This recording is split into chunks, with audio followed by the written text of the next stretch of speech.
যারা আপনারা বিভিন্ন প্রান্তে রয়েছেন, বাংলাদেশের বিভিন্ন প্রান্তে রয়েছেন, আপনাদেরকে আহ্বান জানাচ্ছি, ছাত্র নাগরিকদের আহ্বান জানাচ্ছি যে জুডিশিয়ারি কু করার চেষ্টা চলছে, যে জুডিশিয়ারি কু এর মধ্য দিয়ে আমাদের ছাত্র নাগরিকের অংশগ্রহণে যেই গণবিপ্লবটি হয়েছে, যে গণবিপ্লবটিকে প্রশ্ন করার জন্য যে ধরনের কু করা হয়েছে, আমরা আপনাদেরকে আহ্বান জানাচ্ছি আপনারা রাস্তায় নেমে আসুন এবং জুডিশিয়ারি কুকে আপনারা রুখে দিন।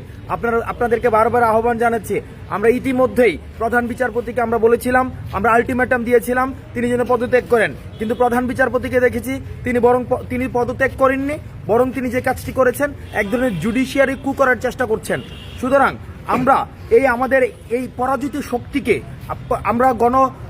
ছাত্র নাগরিকের অংশগ্রহণে যেই গণবিপ্লবটি হয়েছে, এই গণবিপ্লবটি এখনই শেষ হয়ে যায়নি, বরং সেটিকে রুখে দেওয়ার জন্য বারবার বিভিন্ন মহল থেকে কু করার চেষ্টা হয়েছে, মিলিটারি কু করার চেষ্টা করা হয়েছে, অ্যাডমিনিস্ট্রেটিভ কু করার চেষ্টা করা হয়েছে, এবং আমরা দেখেছি আমাদের বর্তমানে এখনও কু চলছে।